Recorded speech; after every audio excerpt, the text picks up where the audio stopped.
Hey guys, what's going on? It's William over here with A.P.C Photography and WDCD Media.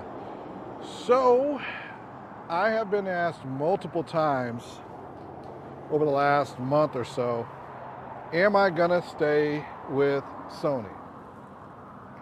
And the answer has been confusing. Because I do a lot of broadcast stuff. And I love doing broadcasts. By the way, it's probably my favorite thing in the world to do. I started off doing it back in like 1993 was my education started there, and I've continuously gone forward with it since then. But the question mark I keep running into is, will I and do I still want to do live broadcast? And the answer is yes, even with all the stuff that's going on right now, with all the changes in the environment, the answer is absolutely yes. The big thing that gets me right now is where we're going with it and which cameras are going to be the best ones to do it with. And I've been thinking about it for the last year. And I'm thinking it's going to be Sony. And the reason why I think it's going to be Sony is their integration with live streaming, their integration with the overall capabilities that they've put into the cameras for broadcast. So for example today, I'm just relaxing at one of my favorite coffee spots. Though I'm out here just relaxing, I was thinking really about how these cameras are going to work out. What's going to be the best cameras for us? And I'm rambling on because everyone's been talking about the ZR, the Canon C50, the multitude of other cameras that have come out over the last year, and then Sony hasn't done a thing, and I do mean nothing, on changing their cameras. But I noticed something. They changed their app. So for example, right now I'm streaming in 4K. I am using my cell phone's actual modem or hotspot to do this stream. I programmed in the title and everything for the stream on the phone. I'm looking at the little display on the side, just this flip over display to see myself, to know that I'm in focus. And that's it. I'm literally doing a 4K stream right now, and I'm looking at it on my phone. It looks clean, it looks good. Let me see if I'm actually getting the full 4K out of this that I'm streaming. I'm gonna switch over. Yep, I'm getting the full 4K streaming. That looks beautiful directly from my cell phone.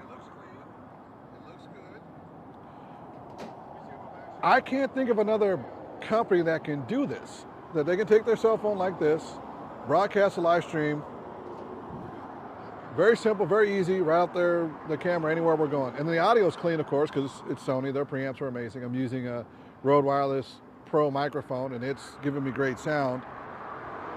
I guess the real big question I have is Sony not failing?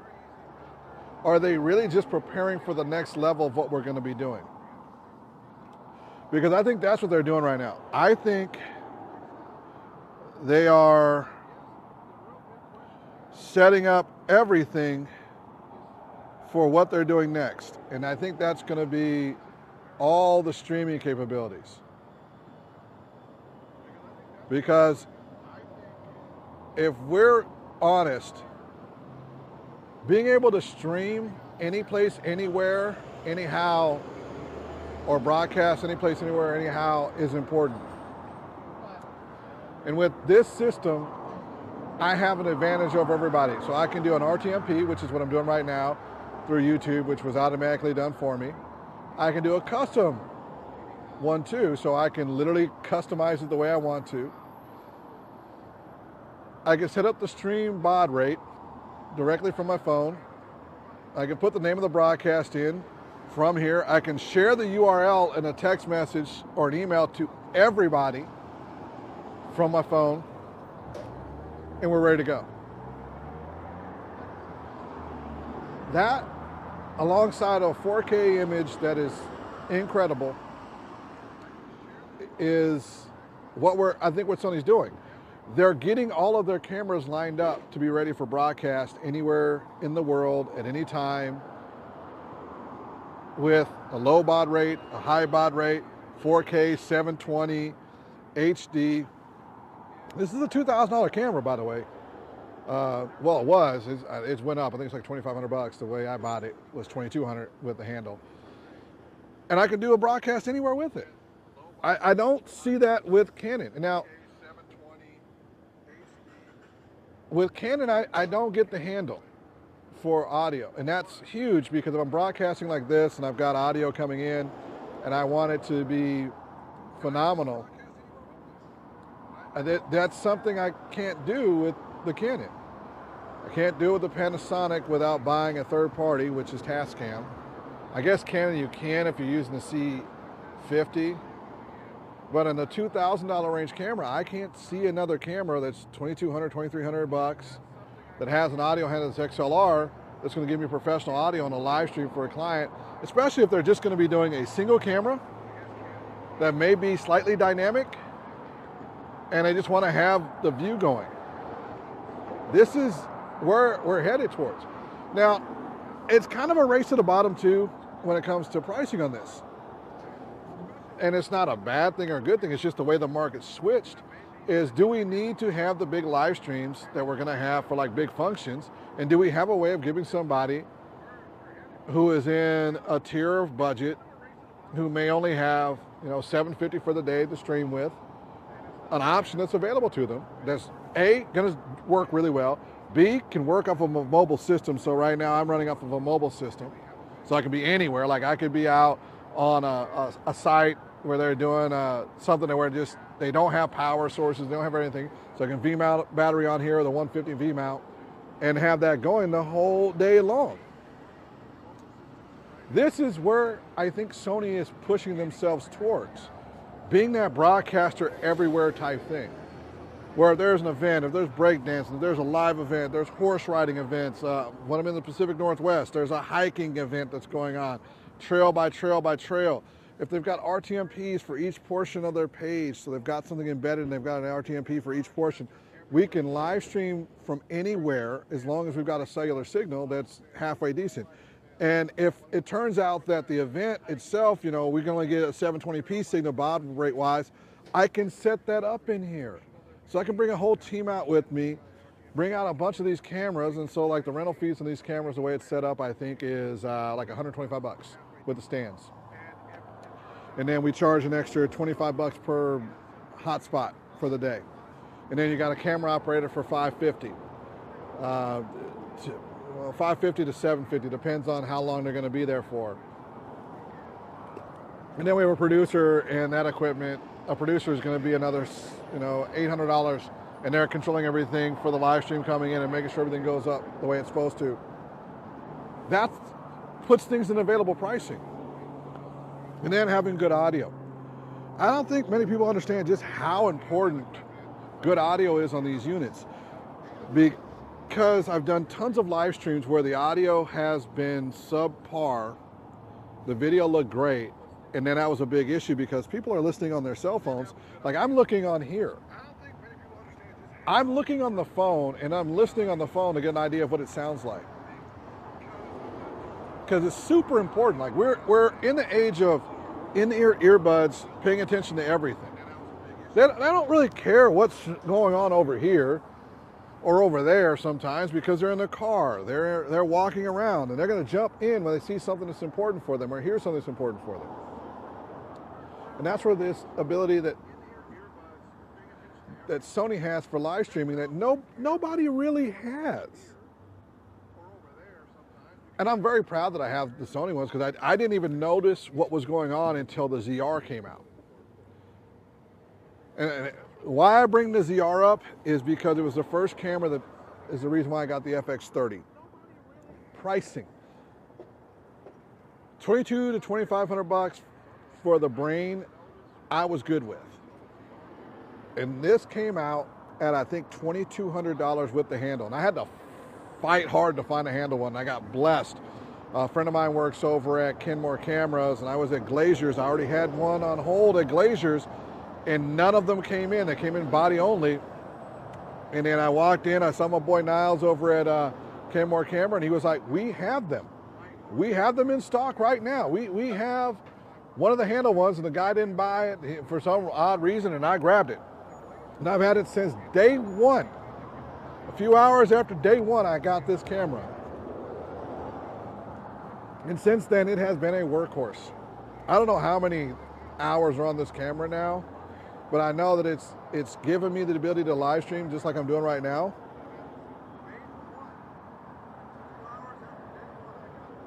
And it's allowed me to work spectacular projects for AV. It's allowed me to do tremendous recap videos. It's allowed me to do tons of video and interview work throughout the whole entire Pacific Northwest. And then they did this weird update. And it had to do with the monitor and control app. And I had, because the creative app was cool, but it was kind of not. If any of you started with a creators app like I did, you hated it. You really were like, this is the worst app on the planet. And then they came out with this monitor and control app. And at first, it was only Xperia that could use that app. And then they jumped it up and said, we're going to start putting it into more cameras and more phones so more cameras can be controlled. And then tools started coming out. So for example, false color, histograms, de-squeezing for anamorphic lenses, control of the camera, either remote or not. And it was tools that allowed me to really take advantage of all of my streaming. And I went, oh, that's what this is about. Because for me, being able to stream was super important.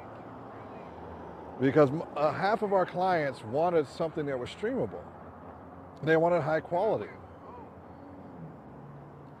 They also wanted to make sure we had control of the camera, doing a bunch of other things, and have somebody who could make it work on a tight budget, or if we had shoestrings. Because some of the nonprofits we work with, it's really hard.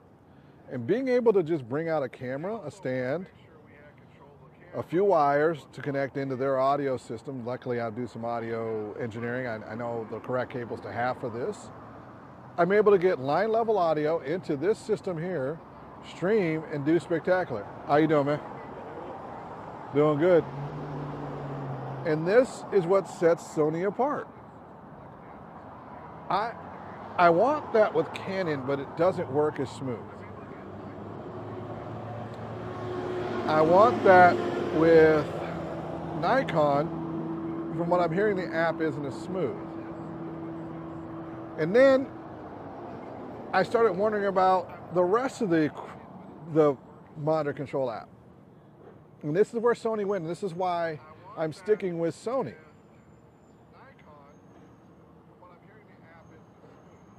They now have the ability for someone to come in. I can set up a team of 2 people that can handle video, audio, sound, and light. So they're doing 2 jobs apiece. So one's director of photography, and really they're just handling setting up the cameras. They're getting some of the lighting done, but we've got a gaffer for that. And the gaffer's setting up lighting to make sure everything's good for 4 cameras. And then the audio is kind of split between them. And they both know how to run cameras a little bit. And I can give them an iPad. I can tell them to connect the cameras through the Wi-Fi network and use the Samsung phone as a hotspot. For some reason, iPhones can't do this, but the Samsung phones can. And just take a basic iPad and have 4 camera angles up at once. We can sync the clocks for all 4 cameras. So we've synced up time and everything. And if you want to do time code, you can too, but you can sync up clocks. Works just as good as time code when you're on the timelines. And you can hit record, and all 4 cameras are recording. And then I can designate that person who is a gaffer over to audio, and they're paying attention to audio on the main camera. And all the rest of the cameras have a shotgun microphone that are like $150, $200 microphones that are just, you know, lithium-ion battery powered, and that controls everything. So a 2-person can do a 4-camera, all the lighting you need, get the interviews you need done, and then I can have those same 2 people jump on gimbals and get B-rolls from multiple different locations, and then have an hour to pack it all up. This is what Sony's doing. They're setting everybody up for success with technology through phones and everything else, because this is where we're going. And the other advantage of all this stuff on the phone, like the monitor control app, being able to see, like when they're doing their 4 cameras, they can see the LUT, they can see the histogram, they can see the false color, they can make all the adjustments for all 4 cameras, and you're looking at an iPad that is perfectly color calibrated. When you think about that for a moment, you got a perfectly color calibrated iPad Pro that you're seeing all of this footage on, and you're recording it. You can see the audio levels. You got an audio guy there. The gaffer's already got the lighting up, and now they've switched over to an audio position. The director of photography switched to a cam op position, which he's kind of doing producer, cam op at the same time. And everybody on the crew is being taken care of. We're able to fit the budgets that are now the new budgets, because we're getting in clients now that want this high level video, but haven't grown their business to the level to where they can afford, you know, $10,000 budget, $15,000 budget, $20,000 budgets, $25,000 budgets, where you can have an individual person for 2 or 3 days, and then you're going to have the ability to tons of post-production, tons of everything, and then fixing color. That's getting loud. We now have that built into this. And I think this is where Sony has kind of stepped ahead of everybody, is they focused on the application before they upgrade their cameras this time. And I think that's where they're going to go. And with Catalyst Browse being another piece of software that they have, they've even stepped up a couple other amazing features. And this is the reason why I'm kind of sticking with Sony. Now, will I be adding other components to it? I will. Let me continue on with where this is going with Catalyst Browse. MKV or MKF files, I forget the name on the end of it. Hold on, I'll tell you just 1 second. MKV.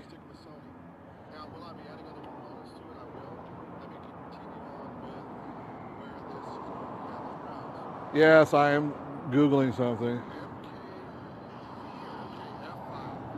MKV. I always mess this up. MKV files are usually only available on the FX6. And if you are using those files, you're able to get all the data out to the client that they want for post-production. The FX series cameras in general, if you go into Catalyst Browse and you transcode it over to main concept, all that metadata gets then transferred onto the MKV file, which is what it ends up being when it comes out as main concept. And when you go into, say, for example, DaVinci Resolve, you have S-Log 3, and you're looking to get the most color out of it, the most everything, the most dynamic range out of it. You get Sony RAW access. Let me say that one more time, because this is one where it even shocked me a little bit. Because I bought the Atomoses for the ProRes RAW. Never really got a chance to take advantage of it. But the ProRes, before they switched over to this 10-bit cameras on Sony, was super important. Hold on a second. I'm getting a call from the most important person in the world. Hello? Oh, I just went out to do a live stream. Just in front of the coffee shop, just having fun. It's closed, so I figured I'd just do it here.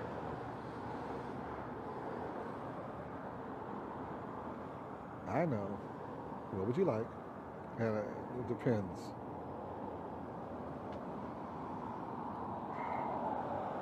What would you like? Not much right now. I don't know. I don't have much right now.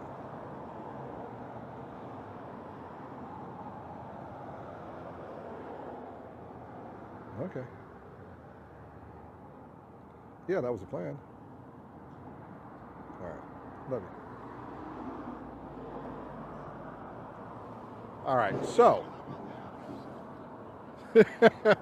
yes, in the middle of a live stream, I don't think y'all kind of know how important. Your partner in life is more important than these live streams. So, I will stop a live stream and continue going. I wasn't just going to stop the live stream altogether, but it's more important. So basically what I was saying on this is Sony, and yeah, I could have done more. I'm trying to surprise you later. Sony now gives you MKV files that give you raw access in S-Log3 and DaVinci Resolve. And someone had mentioned this like a year and a half ago, and I wasn't really paying attention to it because I was like, I can't do raw out of here. I'm not, raw doesn't work in DaVinci Resolve, so who cares? If I'd have paid attention, I'd actually had a little bit better looking videos than I have now, color-wise. And I wouldn't be running after a raw video because I have access to all that information now with these MKV files whenever I transcode them. And yes, it does take some time. And depending on the file I'm working with, it matters or it doesn't. Like for me, it doesn't really matter if I put in an extra 3 hours of just rendering stuff because I could be uploading the footage. So I'm not gonna be doing anything with it other than rendering and uploading the footage, which happens a lot of times. So I might as well render the footage while I'm in that upload phase and putting gear away, getting everything done, and I just got home and made sure all the stuff put away, or that's loud. Make sure all the stuff's put away and everything's done. And to me, that's one of the things if I'm doing a really more important project. And having that capability on the Sony is so huge. And I don't think you realize how huge. Because when I look at what I can do with B-RAW, when I look what I can do with Red RAW, and then I look what I can do when I transcode it over to MKV with the Sony files, I gotta tell you, it's phenomenal. How you doing, brother? It's phenomenal. It changes the way that I do workflow forward. So I guess the real thing comes down to this. Client work will always be great client work. I love doing client work. The cameras I'm going to be using are going to be more forward-facing on broadcasting, social media, and other stuff, which is what I'm doing right now. And in 4K. So, for example, let me see how much this 4K stream has cost me in data, because I didn't really think about it, shooting in 4K. What am I in right now? I'm into what? How many minutes? I'm in about a 25-minute long stream, and I'm looking at 4K at 2.5 gigs is what I've used so far for the stream. That is one of those like wow moments. Oh, and of course I did this. I forgot this phone when I put it on Wi-Fi would automatically connect to that phone. So I've also been using data on this to stream. So that tells you how robust these wireless networks are now, that we can stream in 4K and still be downloading it here. All right, so a lot of this is just rambling on, and I'm not used to being in front of the camera.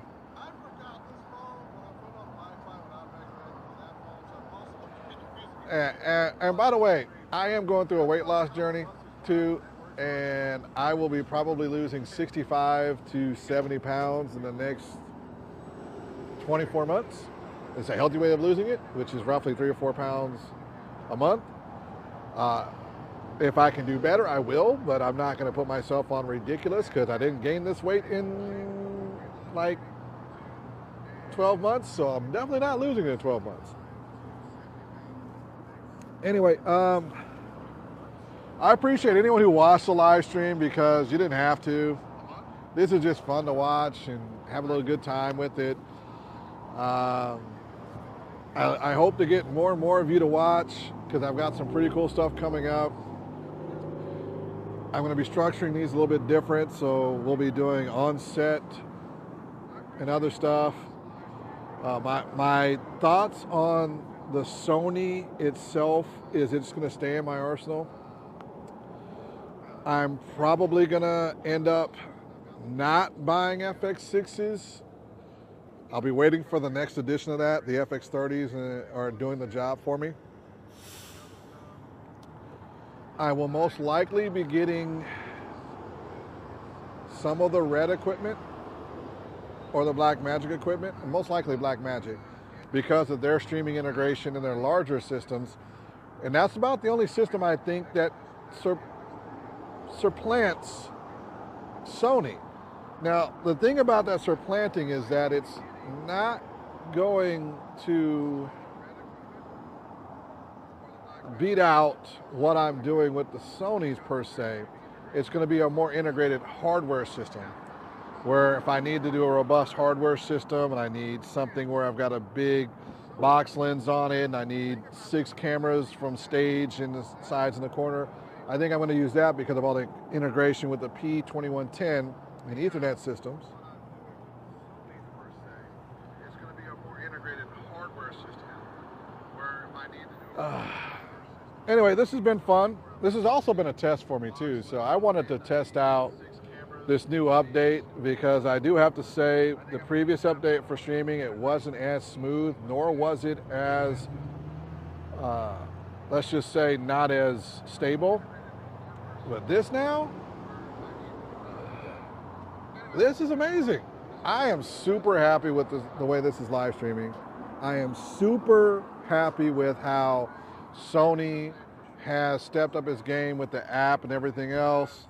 And I think, actually I know with the next edition of Sony cameras, when they've updated to the global shutter, the better sensors, except for this FX30 sensor is not going away for at least another 6 or 8 years, it's going to blow away everybody because they've taken the time, they slowed down their progress, and they put the app integration together.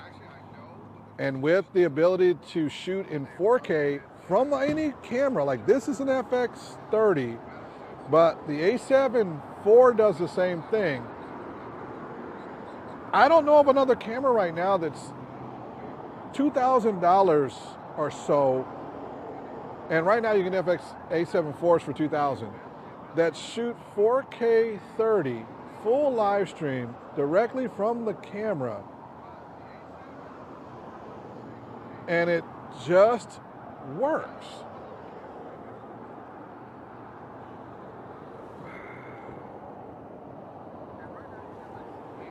Jamie, thank you. It is buttery smooth. It looks buttery smooth on here, but I wasn't 100% sure.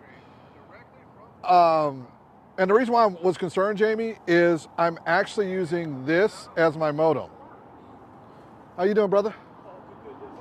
Doing good. Is Moon in today? Moon in today? Ah, man. Yeah, I'm having fun over here. This is my neighborhood, Jamie. This is where I live in this area. The food and the coffee and all this is awesome out here.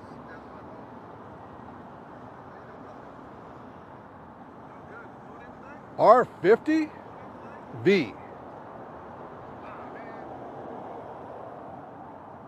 The R50V is smooth. Does R50V do 4K? Is the question I have for you. Because I'm streaming in 4K right now, and oh, it's finally starting to slow down a little bit. Let me look that up real quick. R50V. The R50V is smooth. Does R50V do 4K? Is the question I have. Because I'm streaming in 4K right now. Now the question I have for you, Jamie, too, with the R50V if I remember correctly, it's capped out at like a 1080p. I just looked it up. I know which one you're talking about. 1080p video streaming, and it doesn't have all intra recording and a few other things, and it's a great little start camera, but I don't think it has the same app integration.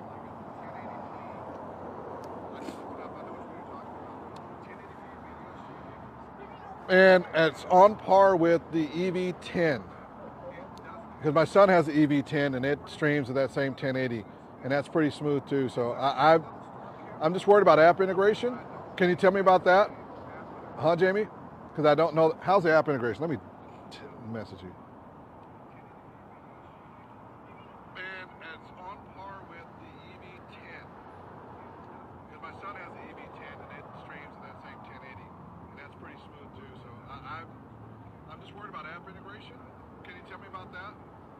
Huh, Jamie? I don't know. How's the app integration? Okay. So how is there's another person online. Thank you for joining in. Say hi. Give me a like if you can. I'm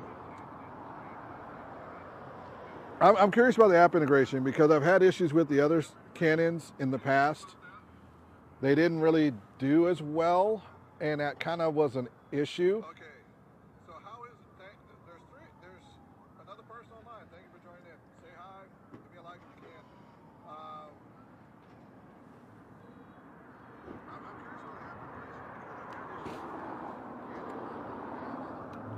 Now I gotta let you know, Jamie, I'm actually streaming using this Wi-Fi off this phone.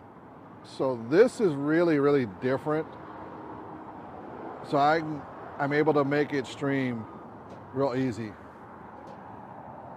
through the app. Because all I have to do is get the Wi-Fi hotspot on here, connect it to the camera, and then it streams. And this is why the broadcast is cool. And then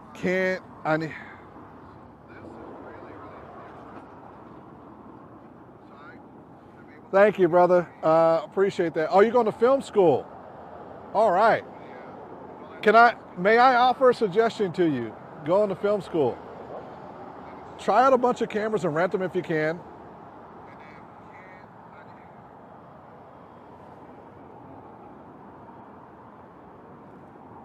Thank you, brother.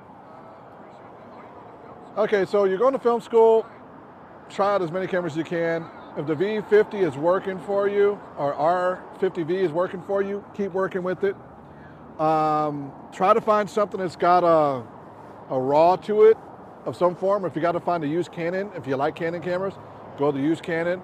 I can tell you right now, the Canon R5 is a really good way to go. You're just going to need to get a TEC fan for it, and you get those from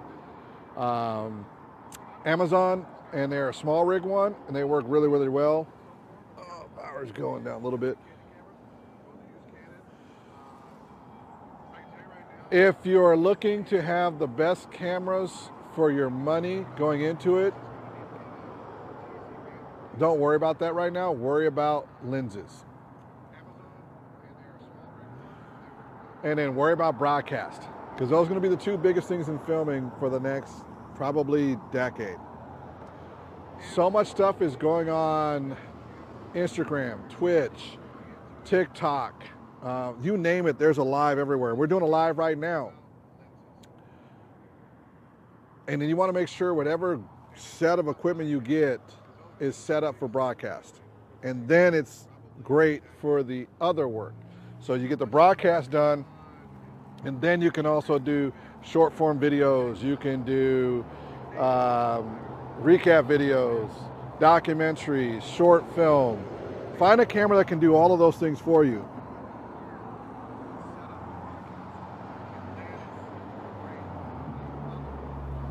Oh, you're using the Airy.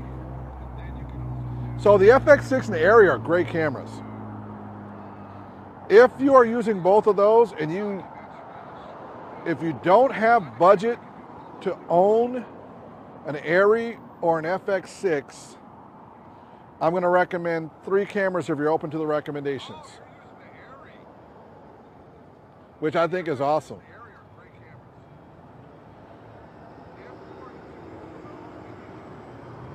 Here are my 3 recommendations for cameras right now. Now that I know that you're using Aries and FX6s, so you actually know how to use the cameras. FX30 with the update, great camera. You can put RAW out of it. Just know the RAW is going to be a micro 4/3 or a Super 16. It's going to be Super 35. It is a Super 35 sensor. And you're going to have some caps on your low light, but your low light's going to pretty much be in line with Aries because it only goes up to about 2,500. You can get 6,000. It's still usable footage. The new Nikon, it's great. I just got to figure out if we're going to overheat them or not. We're taking them out right now, and these are all in that $2,000 to $4,000 range. That's a great camera. Do not get the Panasonics. For one, their streaming is okay, but they're having some issues with random overheats. And that's a big problem because as you're doing broadcasts, you get an hour, 2 hours in, you don't want to have it randomly just shut off. Like right now, I'm not worried about this ever shutting off. And then I would say any of the Blackmagic cameras are great for this on the broadcast side. Or the 4th one would be a used Canon. Find a used R5. Because you're not really getting any benefits till you get to till you start getting to $4,000.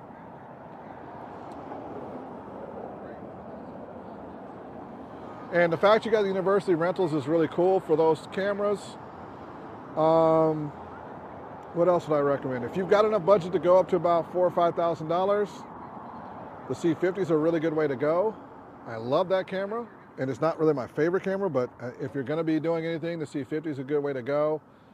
And the fact you got the university rentals is really cool. If you can find a used FX6, that's another great way to go. What else would I recommend? And then if you are looking at it, I would say the Blackmagic 6K, Pixis 6K.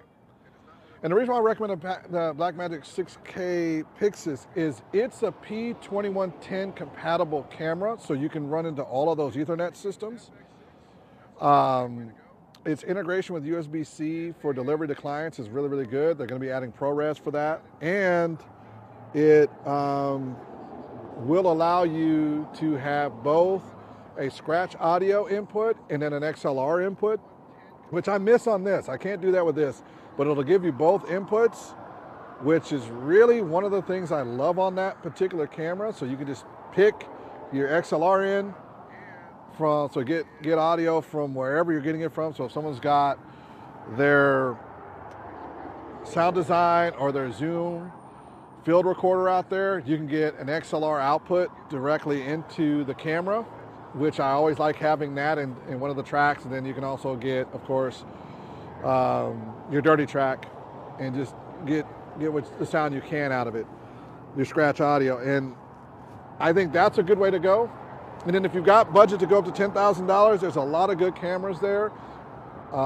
As you're coming out of university, you're going to love. You're welcome, Jamie. I'm also going to recommend a couple lenses that are going to be your workhorse lenses. With any of the systems I told you about, get a 24 to 105 lens. F4, F2, F2.8, that will be your 90% workhorse. Or 80%, depending if you're doing filming. And then I would recommend 3 other lenses to go with that package. A wide, whatever wide you happen to love. If you love a super wide, get yourself a 10 to 16 millimeter lens. If you like a medium wide, get yourself a 21 to 24 lens. And I'd always recommend that. I would get, for the second lens, a 40 to a 60 millimeter lens. I actually like the 40s, but if you don't want to go 40 millimeter, somewhere between there. Make sure they're an f2 lens or better. f1.2s, f1.8s, to give you a dreamy, like locked in, almost razor thin area to see their eyes and their face. And then get yourself anywhere between a 75 to a 100 millimeter lens. Having those 4 lenses will cover 95% of anything you'll ever do. And if you need a super telephoto, rent it. Because that will cover everything. And you can do everything from one camera. I always recommend that you shoot in log, and I always recommend that you get a camera that's got an all intro. And part of the reason why I'm with Sony is you get an all intro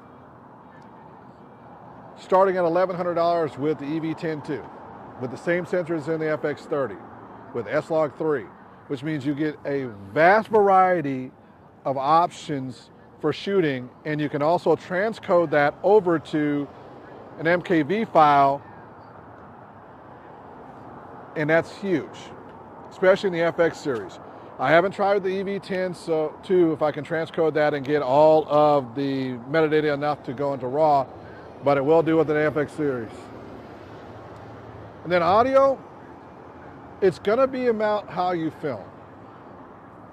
And I'm giving you a lot of recommendations, but anyone can use these recommendations.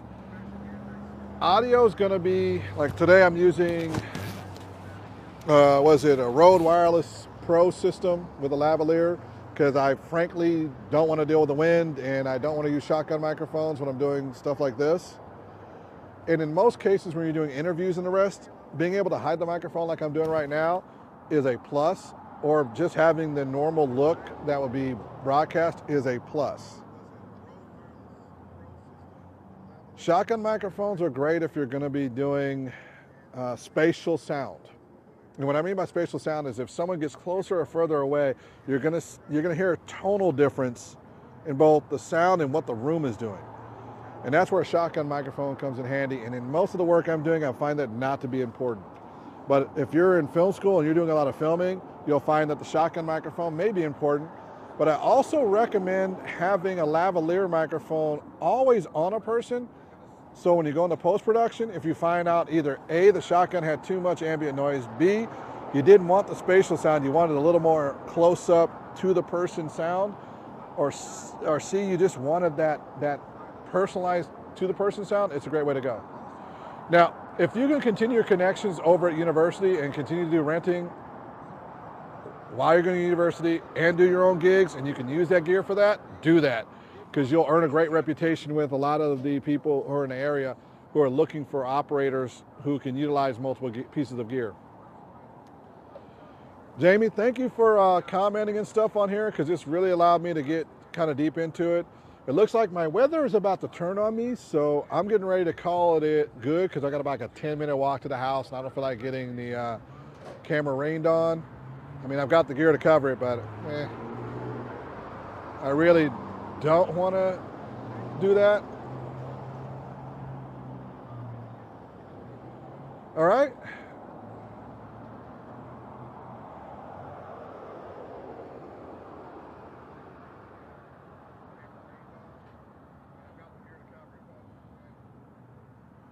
All right, so I'm going to call it good. Thank you for watching. It's been an absolute pleasure. Just